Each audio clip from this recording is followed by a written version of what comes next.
Assalamu alaikum wa rahmatullahi wa barakatuh. J'espère que vous allez bien. Donc, Inch'Allah Rabbi, on va continuer avec notre arbre de mots. Donc, encore une fois, on va beaucoup répéter. La répétition, elle est pédagogique. On en profite. Donc, les mots en arabe. Donc, il y a les ismun, les fi'lun, les verbes et les harfun, les particules. En ismun, on a vu en première position les noms démonstratifs. On avait vu hada, dhalika, hada pour les choses proches, dhalika pour les choses éloignées. On avait vu également leur équivalent féminin, ici, hadihi et tilka. Et tous quatre, ils sont au singulier. Et c'est pour dire ceci, cela en fonction de la proximité, et aussi ce ou celle en fonction de si c'est masculin, si c'est féminin. Donc, Inch'Allah Rabbi, on a vu également les noms interrogatifs, mais je vais y revenir un peu à la fin. En troisième position, on était venu sur le hamza d'interrogation, le fameux A, pour poser une question, ahada, est-ce que ceci, etc., etc. Donc, en quatrième position, les huruful jarri. Donc, on a vu fi qui voulait dire dans, ala, sur, min, de provenance, ila, vers, et li, l'appartenance. Donc, lillahi, donc, pour Allah subhanahu wa ta'ala.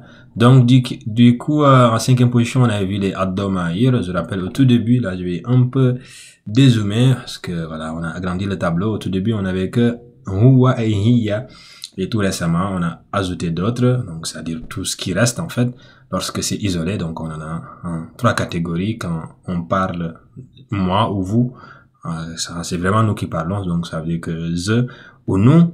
Et quand on parle de quelqu'un qui n'est pas là, il, elle, voilà, etc., etc. On a vu aussi la dualité qui existe en arabe et qui n'existe pas en français. Donc, on va faire la différence entre deux personnes et plus de deux personnes. Quand c'est deux personnes, c'est huma, que ça soit femme ou homme. Et voilà. On avait vu également quand on parle de quelqu'un qui est devant nous ou de personnes qui sont devant nous. Donc, tu, pour homme, là, on a fait la différence entre homme et femme. Donc, anta, anti. Et tout récemment, donc, lorsqu'on voyait une chose, c'est-à-dire kaifa sur lequel je vais revenir, donc, on avait vu notamment qu'on avait annexé du coup à certains mots pour dire voilà ton, ta, etc. Donc voilà tout ce qu'on avait vu. Bon, ne vous inquiétez pas sur ces Adomaïr où on va y revenir. C'était juste pour les présenter dans l'ensemble, dans leur ensemble. Et ça c'est les formes isolées, mais ici c'est les formes voilà affixées, donc qui sont accolées à d'autres choses. Voilà, donc c'est les pronoms possessifs en français en quelque sorte. Et donc du coup en sixième position on avait vu les verbes. Pour le moment, on a vu que kharaja et dhahaba, qui veut dire partir avec le trois temps. On avait vu en septième position la nidaou, le fameux ya d'interpellation.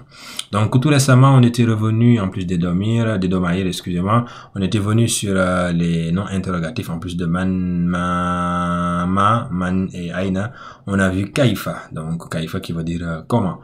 Donc voilà, là on s'était arrêté plus précisément.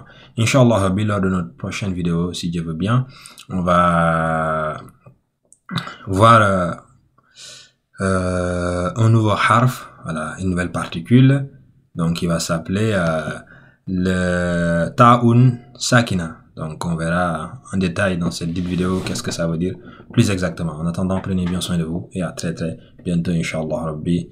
Je vais vous faire un petit dézoom pour que vous puissiez voir tout l'ensemble de ce qu'on a vu jusqu'ici. Allez, encore, voilà.